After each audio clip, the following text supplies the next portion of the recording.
Hey folks, Mike Shea here from slyflourish.com and twitter.com/slyflourish. And today we're going to have another chat while I prepare for my Tomb of Annihilation game using the ways of the lazy dungeon master and talking about D&D. Hello, Step Back History is here.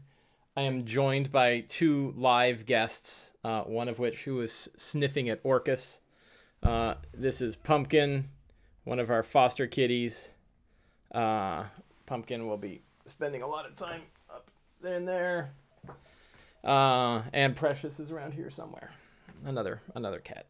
Precious has a little eye infection. Poor dear. So, as we have in weeks previous, I am going to go through the steps of Return of the Lazy Dungeon Master. This is the new Lazy Dungeon Master book that will be coming out this fall. Hopefully a little earlier. I love all cats, but Pumpkin is a little monster, and I have scratch marks all over my legs to prove it. Here he comes. He's always got to be involved in whatever's going on. I actually have a towel over my lap because he will climb up my bare legs. I'm wearing shorts today. Don't get excited. And he will climb my bare legs up to get onto my lap, and I have all these huge gashes all over my legs because I have vorpal claws. Yeah, lots of scratches. So we will be going through the steps of the Lazy Dungeon Master, the new 8 steps of the Lazy Dungeon Master, while I prepare for my weekly Tomb of Annihilation game. This game has been going on. I can't even remember when we started. It's been going on about. I think I started it late in 2017, when we finished Storm King's Thunder. So it's been going a little while. Characters I think are level 8 now. And they are just getting to Omu. They're pretty close to Omu. We ended our last session with them getting to the wreck of the Star Goddess. So that's where today's game is going to start. It's always nice when you know where the game is going to start. And I actually just ran the wreck of the Star Goddess for my Wednesday group. So both groups are now in sync. My Wednesday group actually was a few weeks behind because we were playtesting another adventure. But they skipped the whole pirate stuff where my Sunday group spent lots of time dealing with the pirates. You can watch previous episodes to see what happened with the pirates. So we will begin by looking at last session's game. So let me pull up my little text editor here. By the way, if you're in chat, feel free to chat whatever you want to talk about. This is a pretty free-flowing show. I don't always... I kind of stick to the plan here. I actually do have a game to prep for, but I'm always happy to chat about anything that's going on in D&D. I love Dungeons & Dragons, and I love talking about Dungeons & Dragons. So we are going to go to the July 8th notes. Most importantly, has there been a new book on taking efficient notes during a session? No, because I don't take notes during a session. There is a section on like reviewing your prep right before you run and taking a look at things that might have happened previously. But there isn't anything particularly about taking notes during the session. I do talk about a DM aid, which I think, isn't a big surprise. One of the things when you do... Here's a Mike Shea data tip that I'm learning. And, generally when you're doing any kind of analysis or surveying, what the hell are the cats getting into? They're like in the bathroom. Going to fall in the toilet. One of the things that's very interesting is when you survey lots of people and you really try to look at like what are the common ways that people are doing things, the results that you get to are also pretty common. That sounds stupid. It's almost like Occam's razor, right? Simplest explanation is usually the right one. Same as like whatever you think is most likely probably is most likely. Like our human biases don't always steer us totally wrong. So the answer is lots of people have DM journals, and I actually keep a sheet of paper in front of me and I write on the sheet of paper what's going on. The most important thing I think to write down are names, and I do talk a lot about like the minute you make a name, write that name down, because names are usually hard to remember. They're very hard for me to remember, and I think names in general are hard to remember. So I definitely talk about that. But I don't have like, a whole section on how to take good notes and everything like that. let's see. Trey Kane. I tend to only stop to make a note if I've improvised an important detail. Yep. And so it would make sense that in one of the things about being a lazy dungeon master, one of the things that I promote pretty heavily is the importance of improvisation. As do many DMs. Again, another common technique when I surveyed like what are the most important traits for good dungeon masters, many of the top traits all circled around good improvisation, the ability to improv well, kind of take, yes and being able to be sort of, on the spot creative and, keeping the pace going and everything like that. Those are all kind of like important improvisation techniques. So, and part of that improv is when you create a detail, it's good to write that detail down. Usually the detail is the important part. Like, you'll remember the big stuff. It's like, what the hell was that guy's name? That's the part I always have trouble with. It's like, yeah, you met a guy. I don't remember who it was. Funny enough, both groups, I'm lucky enough that in each of my two groups, I have a note taker in each group that is pretty good about keeping those, and they get inspiration all the time because I'll say like, yeah, what was the name of the Tabaxi that you met? And they're like, oh, that was, Stone Fist. And you're like, you get inspiration because I didn't remember either. In a minute, we will go over the 8 steps in the Lazy Dungeon Master process. But I'm going to start by taking a look. One of the things that people had asked for is looking at previous secrets and clues. Secrets and clues are probably the most common. Here comes Pumpkin. Pumpkin is really interested in the mixer, the little up and down going for my voice in the mixer. Oh, and here's Precious. Precious is coming here too. They're all very interested in what's going on. What secrets and clues from the previous session came up in the current session? It's kind of a nice place to start. This kind of gets into like, let's take a look at our notes. So most of the secrets from last session were about, man, I do not like, cats. Cats are troublemakers. You go up there and come here, you go up there. You got big belly. You go up there. There. Put the cats away. I'll move out of the way so people can enjoy the cats. They're not going to stay up there very long. Cats. Yeah, here comes Pumpkin. Pumpkin's a troublemaker. Precious might stay up there. So most of the secrets and clues were about the tomb itself. The tomb is like nothing else in Chult. Come here, you. Getting into trouble. Tomb is like nothing else in Chult. That did come up, so I'm going to put little X's next to the ones that actually came up. Tomb is highly magical. I don't think that really came up. And the idea here, and this came because I've been spending my time reading all of the rooms in the Tomb of the Nine Gods. It's a great big dungeon, 5-level dungeon with lots and lots of complicated rooms. So I said, well, they're getting close. I better read it. And the idea is like, boy, the stuff that goes on in that tomb is very different from everything else that happens in the rest of the adventure. Mostly because it's like, well, Acererak made this, so it works, right? There's no way around it. There's a lot of things like this cannot be destroyed by any method, or you cannot figure out, the only way to deal with this, treasure chest is this one way, and anything else you're likely to get skewered in half. Can you get skewered in half? You're likely to get skewered or cut in half. So, and a lot of the reason for that is, well, Acererak made it, and if anybody knows how to make Death Trap dungeons, it's Acererak. He's probably the #1 Death Trap dungeon maker in the D&D multiverse. So I wanted that to be a secret, but that didn't really come up. Tomb is intended for pain, misery, torment, and death. That didn't really come up. Dwarves of Wormheart Mine were taken as undead slaves by Acererak. That did come up. Creature within the bowels of the tomb grows ever more powerful. I think that did come up. The air above Omu is protected by... Oh, I got it. Yeah. Oh, I have something very interesting to talk about for the happened last game, which is I actually had them fight Acererak. That was interesting. Air above Omu is protected by horrible gargoyles. That did not come up. Traps and puzzles inside the tomb are like nothing inside the tomb. Outside the tomb are like nothing inside the tomb. That did not come up. Tomb is the embodiment of Acerek's twisted mind and soul. That came up. Acererak has hundreds of these tombs all over the multiverse. That did not come up. So I started actually last session. I think like right at the end of the prep. Yeah, so Step Back History says, I tried running a lazy session, but a combat pretty much took up the whole session. I could only get about 2 secrets. That to me is a success, right? Like success is not getting all 10 secrets out. Success is I have enough material to run a fun game, right? That's all this is for, that I have enough material prepared to be able to run a open, fun, high fantasy game. And that's what we're trying to do with this. If you only needed 2, over prepare. You didn't over prepare. You did well, better than expectations. The characters are they were level 8, and they fought a Sararak. And what happened is that one of the characters who had previously touched an old monument that a Sararak had kind of placed in a cave, he had a dream of, looking out and seeing this huge black beam of light. Oh, I didn't say that, Oghara. I didn't say nobody died.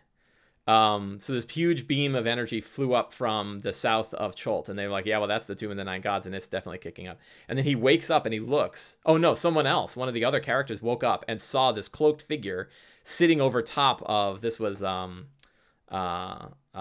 Punchy, and had these like thin tendrils of energy going from its clawed hand to going to Punchy's head. Punchy is a Kenku.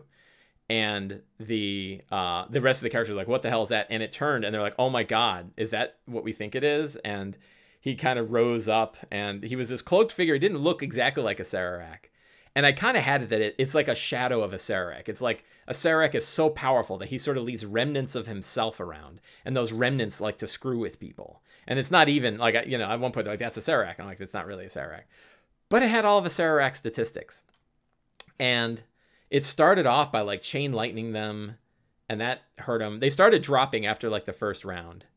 And actually the hardest part was just killing them quickly enough, because I didn't want it to drag on. And they were spending all of their energy to try to get to 1 hit point every time they were dropping, because they knew like if they drop and die, it's really bad. Until eventually he hit a circle of death, which knocked like 4 people down. And I did cheat a little bit with the circle of death. And I had it that if you drop to 0 with his circle of death, you die. So a couple people died just from that. And he fingered to death another guy, and that guy died. And that was the first, that was like, they were like, oh my God, this is serious. When he hit a guy with a finger of death, and it was like our rogue, and the rogue just turned into ash and blew away. Right. And they're like, did he just turn into ash and blow away? And I'm like, he did. And I'm like, and they were all kind of like, is he gonna, I always love it when a character dies, because everyone looks at the player like, are you gonna start crying? Do we need to worry about that? And he didn't cry. He was like, wow. And then the circle of death killed 2 more, and then the last guy standing was our druid, who was in a brontosaurus form. He had shapeshifted into a brontosaurus, and he had taken enough damage from the circle of death, and he slams a Sararak with his tail. And a Sararak shields it and has an effective 26 AC. And the guy playing the Brontosaurus is like, I rolled like an 18 and I couldn't hit him. And then he also rolled a saving throw. He's like, I rolled a natural 18. And I go, well, what is it? He says, a 21. And I said, fail. And he's like, I rolled an 18. I go, fail. He's like, but it's an 18. I'm like, fail. So yeah, Moon Druids. Well, he wasn't that hard. So then he got hit by the Circle of Death. All this happened in about 2 rounds. And then a Sararak Power Word killed him. And I didn't. So here's an interesting rules question, and maybe you guys in chat can help me with this. A Power Word kill on a shapeshifted druid still kills them, right? And it's not like they shapeshift back into their other form. They don't drop to 0 hit points. They just die. So I'm pretty sure if you are a moon druid in a shapeshifted form and get hit by Power Word kill, dead is still dead. And in this case, dead was still dead. And he yeah, right. Rules as written kills them. So, and that was that. And then they wake up, of course, right? Because it was a sort of a shade of a Sararak. And all of them kind of jerk awake, and they're like, what the hell? And they look around, and the whole area around them is still dead. Like the Circle of Death still killed all of the vegetation. So like, well, something seriously happened, but we're still alive. So, and it's because it was like this a Sararak shade. So the real trick was like, can I run a Sararak? It seemed like a hardcore strong start. It's not the kind of thing you want to do. Maybe once a campaign you can get away with something like that. But it's also a way to test a boss. And I didn't really need to test a Sararak. So why did a Sararak want to do that? Step Back History asks. Well, it wasn't really a Sararak. Like a Sararak isn't paying any attention to anything that's going on in Chult. Right? A Sarak's got other shit going on. A Sararak is out there in the multiverse, swimming around the astral sea, figuring out, finding ancient, bit remnants of histories that, of worlds that have been dead for 1 million years.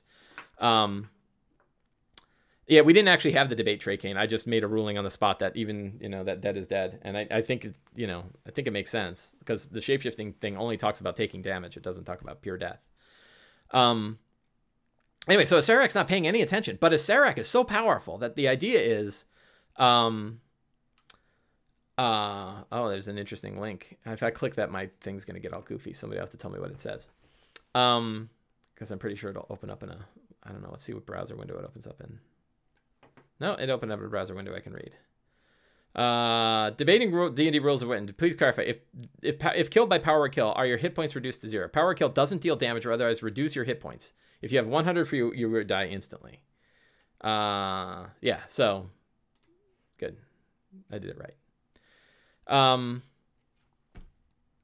So Acerak doesn't care, but Acerak was in Omu 100 years ago, and he did come back with the thing that's down in, I don't want to talk about it because I don't want to spoil too much, but the thing that's down in the Tomb of the Nine Gods, he did bring that back after he built the tomb. It kind of made it a sanctuary,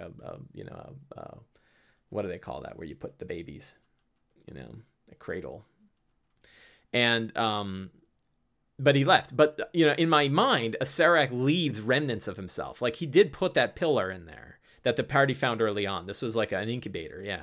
So he did time for a sip of my fine coffee. I was late today because I had to go get coffee, which is really not good. So it's just too bad. I got a venti too. So he leaves remnants. So there was like this old obelisk. And, the idea is like when Acerak goes around, he like does stuff. He'll like go and build an obsidian portal, pull it from the ground and use it to kind of channel energy. And then he'll walk away and leave it there because he doesn't care. And it's like leaving an old battery around. But the battery still has remnants of it, right? Like it still has his energy. So early on in the game, when Punchy touched the obelisk, he got this like, after image of Acerak in him. And then later when he's like as the tomb is building up, it sort of triggers in him. So it's like a shadow of Acerak arrives sort of in a dreamscape. And that was what they saw. And really it's just sort of like they all had a shared nightmare of Acerak kicking their asses. The other thing that does is I don't want any group to get the idea that if Acerak shows up that they can survive. Because the reality is I don't think they can. I think it'd be really bad.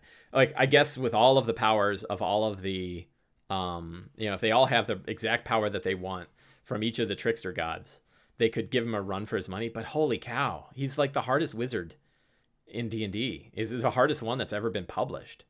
So I don't think anything should kill him, But I don't know. I'm curious, like, if any groups have run, like, now the adventure's been out long enough. Did the death in the dream have any lasting consequences? Not really, other than it showed them what was going on. So it did have a lasting consequence in the physical world that it ruined the whole area they were in. Like, there's 100-foot diameter dead part of the jungle. Fancy. I don't make my own coffee. And actually, my coffee's all decaf. So it's just warm milk. I like to pay a lot of money for warm milk. So that was mostly the lasting effect, but I just thought it was kind of an interesting thing to do. It was sort of a, I kind of didn't know how I was going to go. And I did tell him, I'm like, thank you guys for being a good sports on that. And they're like, no, that was interesting. Yeah, that's cool. I don't hope it never happens again. And it might, because if real Acerak shows up, they're in a world of hurt. Anyway, so that kind of stuff happened. Let's talk about, the steps of the Lazy Dungeon Master. So, in my notes today, we talk about a few things. So heading to Omu is still, so today's game notes are Wreck of the Star Goddess, right? By the way, I got feedback that people want to have these notes in the YouTube video. So these notes should be in the YouTube video. If you're watching this on YouTube, they will be pasted in the notes below as we're typing. I think that most dragons are pushovers if played Monster Manual Vanilla. Maybe it depends on whether they can resist a breath weapon or not. And it depends on the circumstances.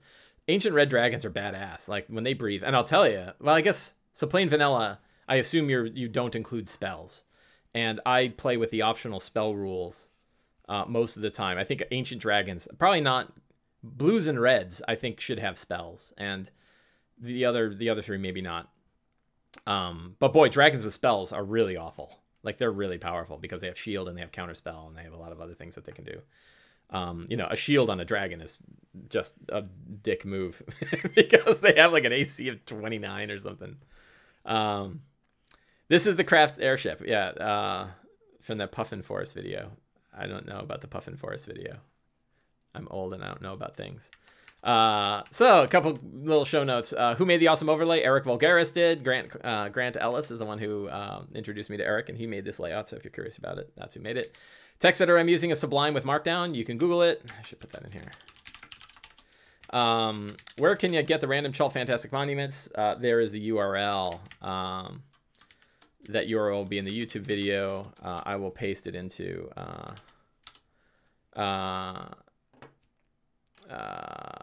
Ogma said I would say mirror image on a dragon is a dick move. That is also correct. And you think like a dragon's probably not going to use many defensive spells. Yeah, so Simulacrum.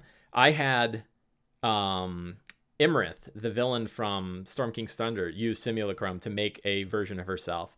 And it attacked the party early so I could see like what are they going to be like fighting an ancient blue dragon, and it was pretty bad. And then in the final fight, she had a Simulacrum of herself. So they're essentially fighting two blue dragons, one at half hit points. But also keep in mind that I often increase the hit points to the maximum value and keep that in my mind. So half hit points isn't really half hit points. It's a lot of hit points. And when you have one dragon that is in polymorphed into a human form casting spells and another dragon that's doing breath weapons and claw attacks, it can be really, really hard. And actually I TPK'd the party and they had to, I forget, something happened. Somebody pulled them, devils pulled them in and said, hey, you know, there's a pact right now that says that Tiamat is supposed to stay where she is. And Imrith's goal is to try to bring Tiamat again, and that can't happen. So we're going to send you back in, and you're going to need to take care of this. There's some devils that the party had dealt with early on. So we'll soup you up, and here's some stuff. Go back in and finish her. And they threw her back into the battle, and then they did it again. So they essentially got a reset, and they won that time. That was with my Sunday group. My Wednesday group, they're a bit more hardcore, and they fought Imrith, and Imrith actually split the party up by baiting one of the characters to jump into a hole that led into hell. And then she had to fight demons in hell while the rest of the party is fighting Imrith up above. And it was pretty awesome. Do I still use flexible hit points? Yes, I do. So here's a trick, and I've been talking all about it this week, is I look at a monster's hit points.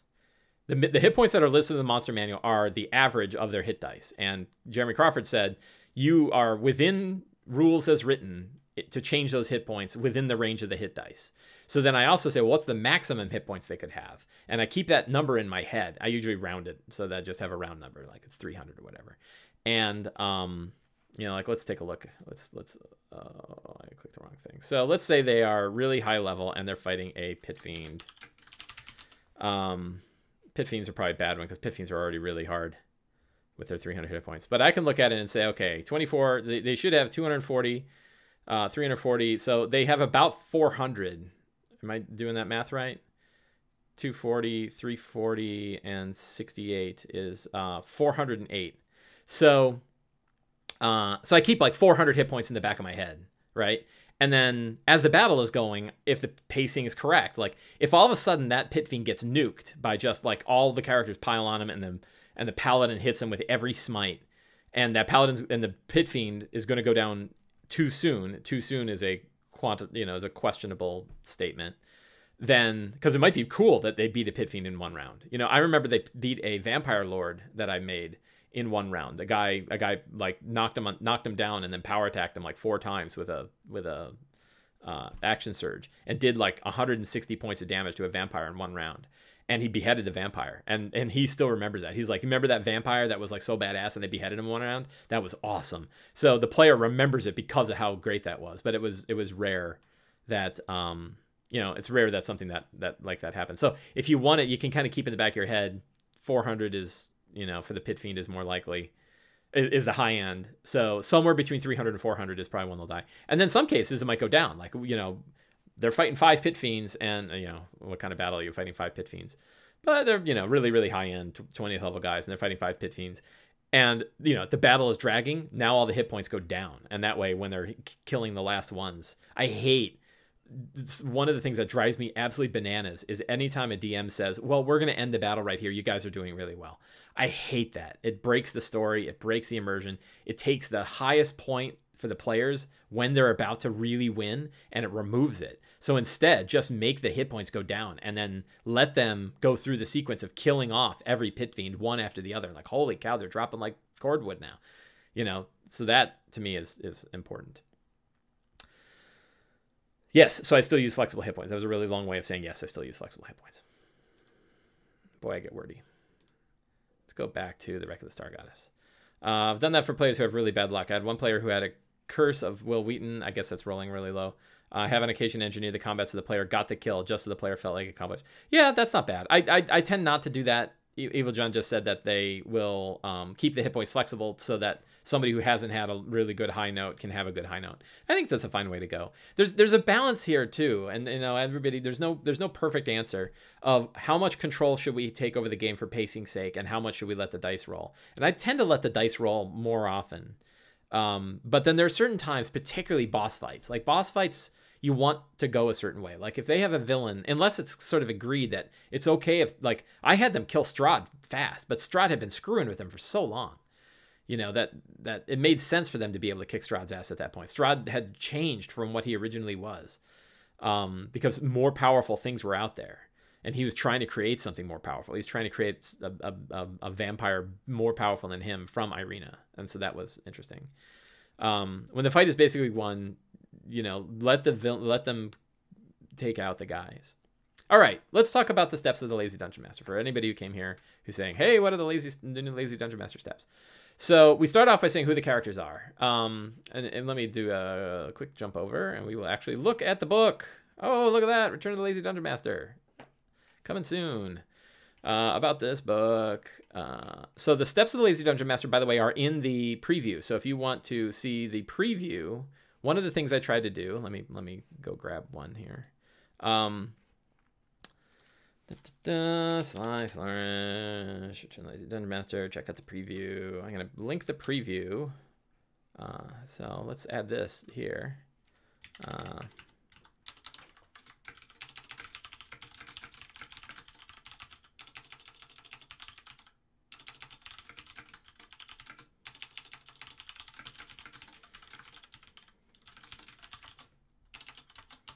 Can't type. So, and I'll paste this in the link here. This was the preview that we used for the Kickstarter, and I wanted to design the preview so that it is solid on its own. This is your 10-page. It definitely has some stuff that talks about the main book, but it also has like the main philosophy of the Return of the Lazy Dungeon Master and the Lazy Dungeon Master's checklist in it. So, you know, you can kind of follow along without even having the book yet. So we have the steps, and the steps are review the characters. We review the characters and get them in our heads so that the rest of our prep, we have a good understanding of who we're doing this for and what hooks we might hook into. You heard about Punchy and the fact that he had touched that that monument is what kind of caused the Acererak shade thing to appear. Create a strong start. Maybe have him fight Acererak. Yeah, it's a joke. We're not going to do that again. But what event takes place in the beginning of the game that sort of grabs the attention of the players and starts bringing them like, oh yeah, we're playing D&D. Outline potential scenes. What, you know, when we want to feel a little bit more prepared for the game, what are the scenes we think might take place? It's a real short list. This is actually pretty easy. Define secrets and clues. What are the 10 possible things that the characters might discover in the next game? This is the core of exploration, and a big piece of this is the reason there is a Return of the Lazy Dungeon Master, and it's sort of the core thing that helps us improvise, and it's the thing that helps us, you know, prepare for our game. Is these 10 things? This is our world building. This is our, you know, instead of like really defining all of the scenes down to the, you know, down to narrow spots, this is us just, what are they going to find out? What are they going to discover? Develop fantastic locations. If we're not playing a published adventure, what locations might the characters discover that are interesting? These are also hard to improvise, so we can use some random generators for it. You can go grab it from other sources, or you can, if you have ideas, you can just use those ideas. Outline the important NPCs. Who are the NPCs that the characters might discover? and who are the ones that they've already met that we want to make sure we remember. This somebody in chat mentioned taking good notes. This is a good point to take a good note from a previous one and drop it in so that, man, I got scratches on my arms. Drop it in so that we remember who they are. Choose relevant monsters. Just in our heads, what are the monsters that we might run, and are they appropriate, and how will that work? You know, again, I play loose with this, so I don't develop encounters anymore. This is a 4E style thing. Cat's real interested in the microphone. I don't develop encounters anymore, unless it's like a big boss fight or a really important encounter. I just kind of let things organically occur, and I don't think my game suffers from that. I still do encounters, but you know, it's more rare. And boy, it saves a lot of time. Magic items. Is there anybody that doesn't have a magic item that really needs one? You know, and what might magic items make sense? That's the last. So those are the 8 steps, and we are going to go back. Scene flip back to the notes themselves. So who are the characters? The characters are Smoke, the Tabaxi Ranger. They were the first to die when a Sarek showed up. I did not ask about their backstory. I really need to ask. I'm not sure he's here this week. Gabriel, the Celestial Warlock, who died and was reborn when the characters performed a terrible ritual using hag parts, which actually escalated the death curse. Punchy, who loves to fly. I'd like to learn more about Punchy. Warryn, who wants to be a big beast. Ogechi, and now is using polymorph to become big beasts. I'm going to kind of like subjectively forget about concentration on that because he likes being a big beast and he's not a big optimizer. Ogechi is a shadow magic sorcerer tied to the Eshowdow. And Huitzillin, a Paladin of Ubtao. And all of these I could use a little bit more background, so I might do that. So the strong start is going to be the Siege of the Star Goddess. It is surrounded by 100 zombies. How are they going to get through to get to the Star Goddess and get through 100 zombies? Are they going to fight them all? The zombies are pains in the asses, so I would not recommend it, but they might. Are they going to sneak through? How are they going to get around it when they're surrounded by 100 zombies? Then when they get up to the top of the ship, I don't know if I spelled Gorillons right. And then we're going to have the Shadow. The Yuan-Ti Shadow Assassin.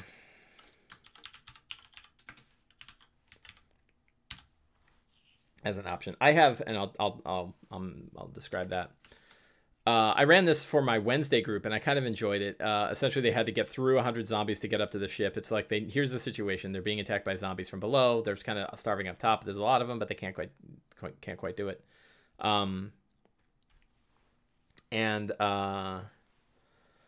When will the book? Sorry, I'm reading chat now. When will Return of the Lazy Dungeon Master be available for those who didn't back it? And shortly after those those who back it get it.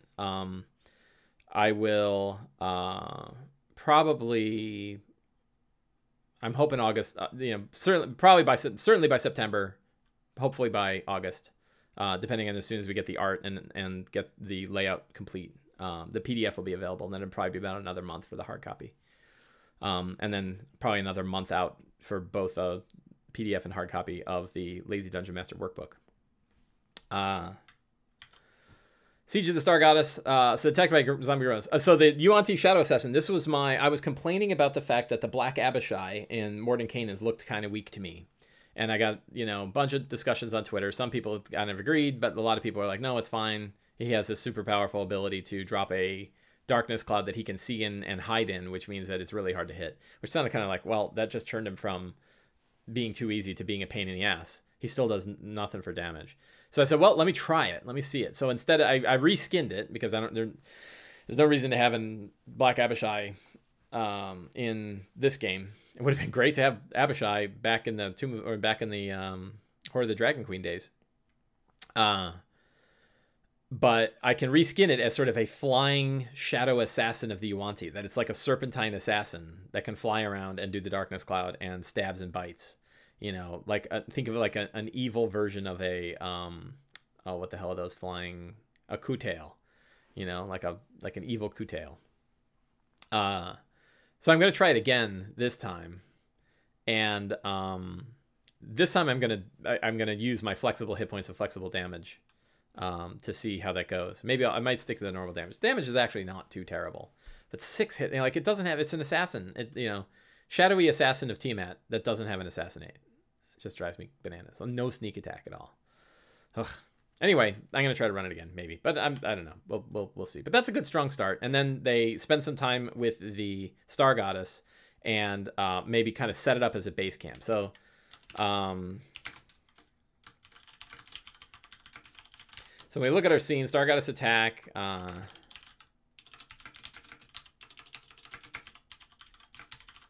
Set up a forward base. So the reason I have a forward base is I want to reintroduce.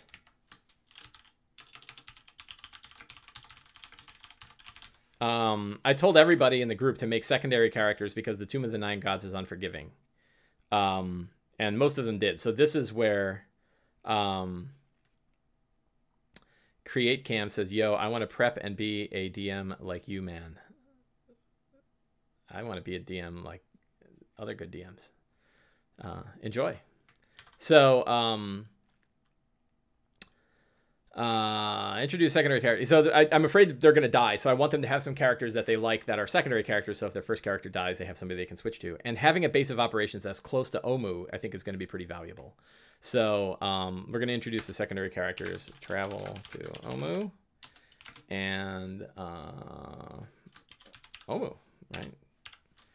So no real crazy scenes. No real crazy scenes here.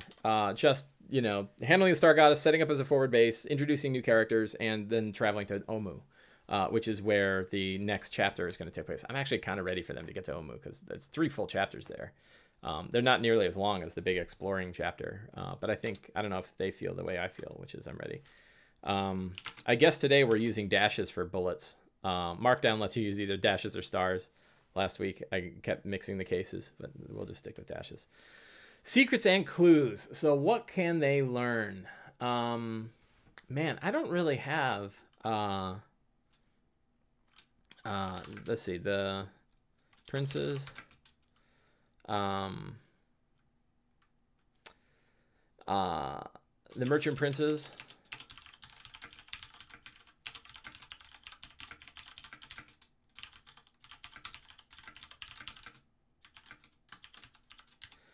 So the merchant princes have sent multiple groups.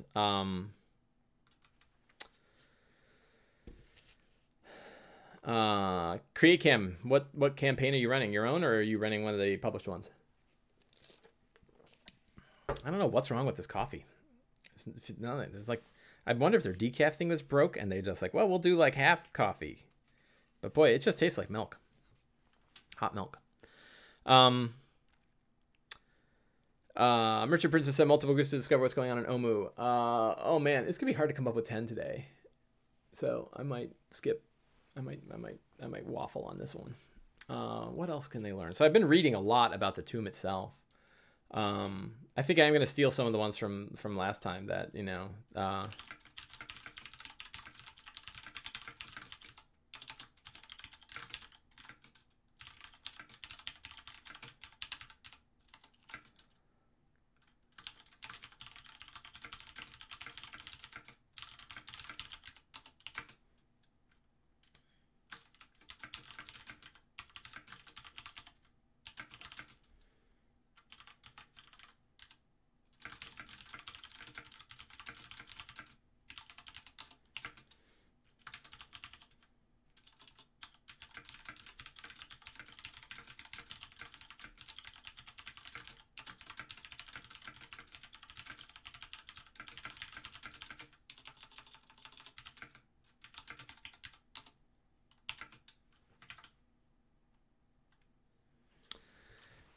Create Camp. So you listen to the Tome Show podcast. That's very nice of you.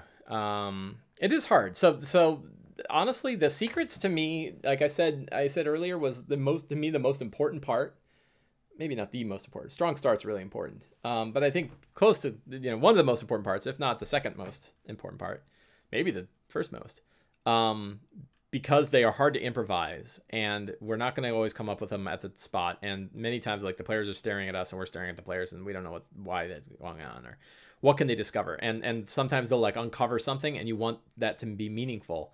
The way to make it meaningful is to tie one of these little secrets to it.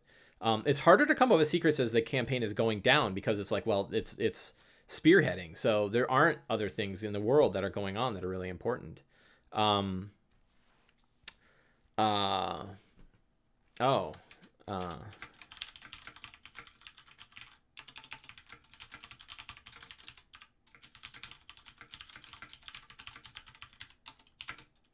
Red Wizards. So they are, yeah, and CreateCam says, I personally rely so much on player stories to create my campaign. When you're running a homebrew campaign, that is really powerful. You can really let your players help you define what's going on. Oh, I'm a rogue assassin. Really? Where did you learn to be an assassin? Well, I learned it from a guild. What was the name of the guild? Well, it was the Guild of the Blue Rose. And like, the Blue Rose Assassination Guild. You write that down. Like, we're going to have something going on with the Blue Rose Assassination Guild. You can really kind of use the backgrounds of the characters to define the world around them. And I think that can be very powerful. You can do that in a published adventure too. What makes for a good juicy secret, says Step Back History. Sometimes a good juicy secret has to directly matter to the characters, and not all of them do. So, I think a really good one invokes high fantasy, which is what we're doing here, right? It gets the characters to go, wow, that's crazy. It invokes high fantasy, and it matters to them. It's something that they're going to be able to do something with and use. Like, and I don't have great examples. Like, what ones of these? These are good. These secrets will serve, but do they really do that? Like, maybe not. These are more informational. So really great secrets might not come that often, right? And the reality is that you have just enough secrets that, when you run a random encounter and they discover something, that it can lead to something else. CreateCam says, my Fire Genasi player has had his mother a queen of the Fire Realm. Yeah, I had a character who was a sorcerer who ended up marrying Imix, the elemental prince of fire. That was a battle that didn't happen because they fell in love and got married. It was actually pretty cool. She was a fire sorcerer, and he knew her. So it wasn't quite love at first sight, but it's pretty cool. And she became the new queen of fire. What do we got? 1, 2, 3, 4, 5, 6. We got 6. We need 4 more secrets. And we've got not a lot of time. Who else is going on? Numerous.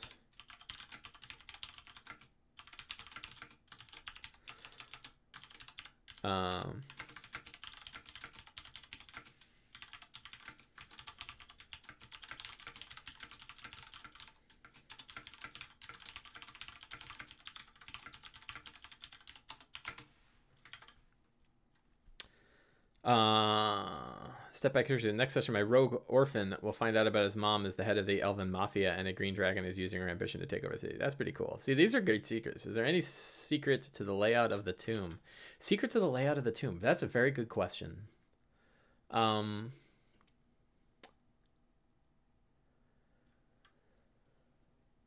So I'm hesitating. I'm not hesitating, but like one of the things is they already know a fair bit about the tomb's history, that it was built by albino dwarves who were then enslaved. I can always reinforce that one.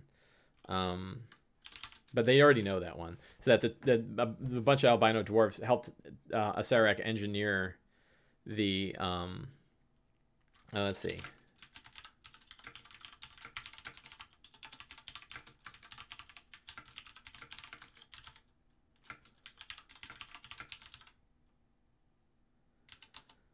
How am I going to show? So Evil John says, how are you going to show that? Are you talking to me, or are you talking to one of the other folks in chat? And which one are you talking about if you're talking about me? 1, 2, 3, 4, 5, 6, 7, 8, 9. One more secret. Secrets are the hard part. Oops, sorry. Secrets are the hard part. To me, avoiding exposition. How are you going to show which one is going to be hard to show? That is said that the albino dwarves helped Acererak build the tomb. Sometimes I don't know, but sometimes they discover something. Like one of the things about secrets is I don't pre-plan how they're going to discover this stuff. It could be dreams, and none of these are critical, right? If they don't learn them, it's not the end of the world. Like they'll discover a lot of this stuff. Is that a good thing of a secret? That might be a good thing of a secret. Is that like, you know, which secrets are critical? So, and I read a book, Fantastic Adventures, which had an adventure called Gloom. That was one of my favorites, where the party was dealing with the fact that there's a elven assassin who's trying to murder the son or the nephew of the local lord, because the nephew's a real dick and peed in the holy pool. Spoilers. And there was one secret that was critical, and I identified it as being critical. I said the only thing in this adventure that's important is where she is, and where she is at the magnetic rock. And they could either discover that in the very first scene if you want it to be quick, or that's the main clue that they're leading to. That's the discovery they have to find out. How they find out about that is up to the DM. And some suggestions are that another priestess followed her and saw that she was heading there, or that the people who supported the assassins knew that she was there. So that one was critical. But if you look at these, like, you know, what's important? They need to get to Omu, right? And start getting puzzle cubes. So, hey, that's a secret. The door to the tomb of the nine. Is it 9? It requires 9 puzzle cubes, right?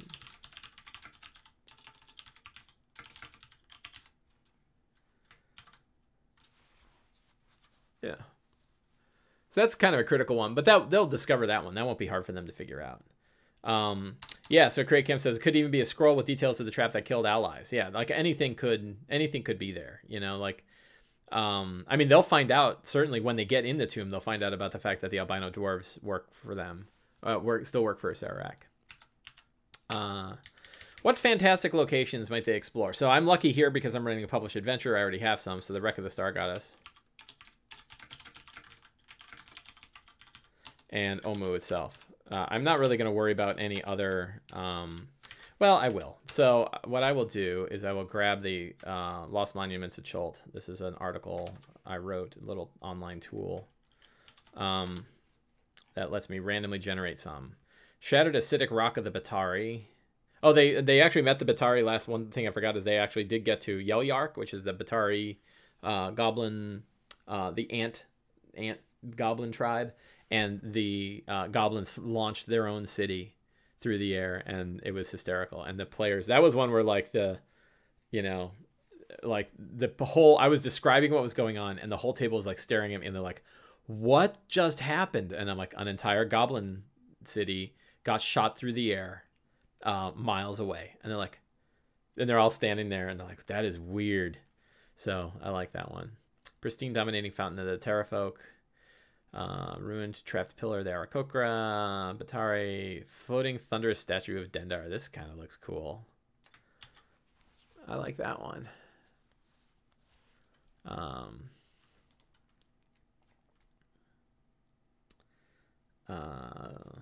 Fantastic locations.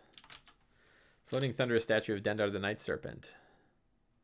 Does that make sense? Or what if it's of the Red Wizards?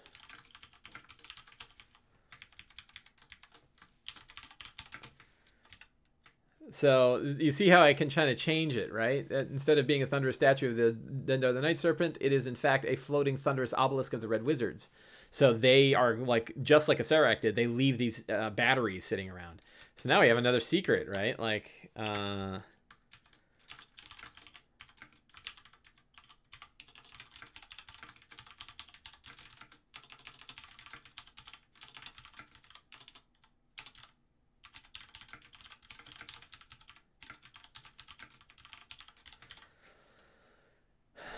how do these random fantastic location scenes usually play out? They usually play out when I run a random encounter, and I want that encounter to take place around something.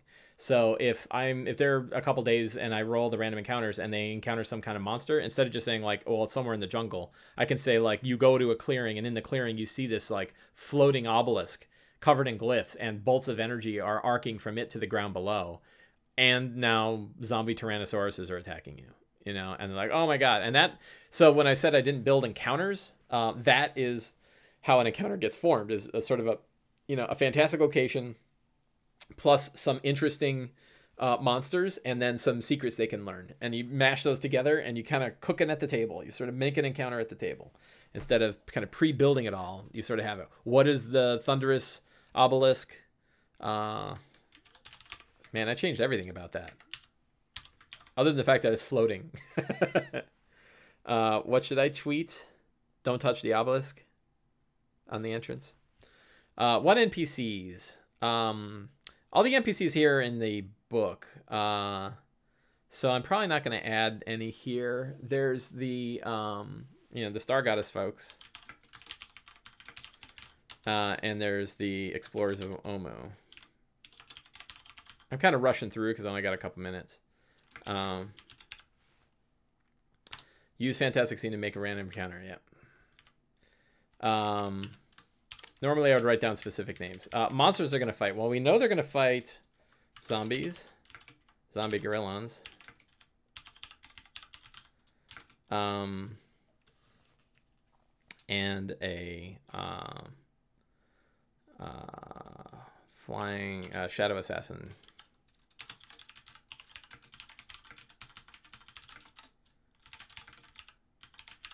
Which is actually a Black Abishai reskinned.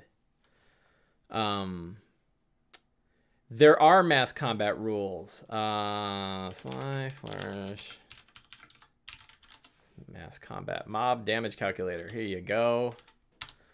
This is also I'm gonna have a section on this in the Lazy Dungeon Master workbook. This is a way for you to run 100 zombies against the party. I can use this calculator to figure out like how many zombies will hit a character if they're attacked by that many zombies. You can play it a little loose too. Like, how many zombies could actually attack a character? Like if you go with your old Pool of Radiance style grid system, 8 can attack a person at a time. So, if they get completely surrounded by dudes, it'd be 8. Zombies don't do ranged attacks. So, 8 is about as many as they could get hit. This is a handy way to just calculate like what's the armor class of the character, what are the number of attacking creatures, what's their attack bonus, and what's the damage, and use static damage, and then you hit go.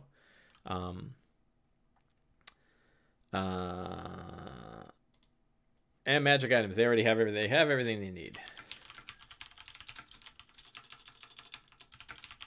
Omu, or Tomb of the Nine Gods itself, is riddled with magic items. Although many of the magic items in the tomb you can't actually take with you. I'll have to make that a secret for later.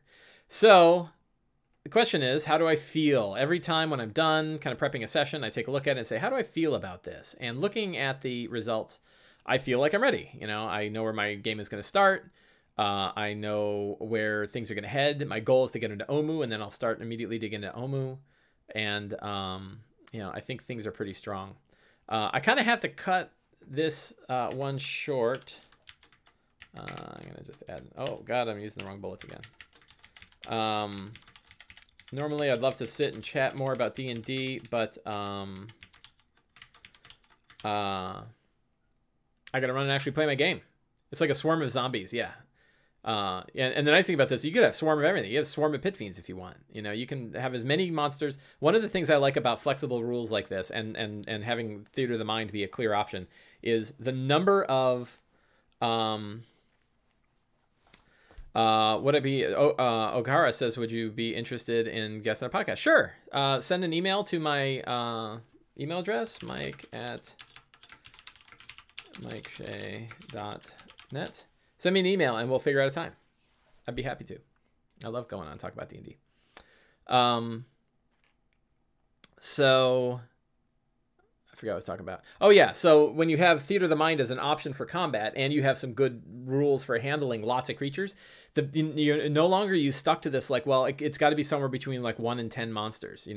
Not everything needs to be this perfect skirmish. You can have hordes of monsters attack people. I had them get attacked by 1,000 skeletons. I had a battle against 100 crawling claws in one battle, and in another they had 1,000 skeletons they had to deal with. So you can't do that with minis, right? And minis are great, and I love minis, and God knows I got a lot of them. But I like having Theater of the Mind as an option because I don't want the story to be limited by the physical stuff I've got. I want my story to go anywhere it wants to go, and I want the rules and mechanics handy to be able to tell that kind of story. And this mob damage calculator is a good example of how that works out. And now, like I say, like how many zombies are surrounding the Star Goddess? And the answer is about 100, right? There's a lot of zombies. My friends, thank you very much. I hope you enjoyed this episode. For those of you who hung out in Twitch, I appreciate it. It's always a pleasure to talk to you guys. And for those watching on YouTube, thank you very much. You can see the show notes down below. And I will see you guys next week. Have a great time and play some D&D.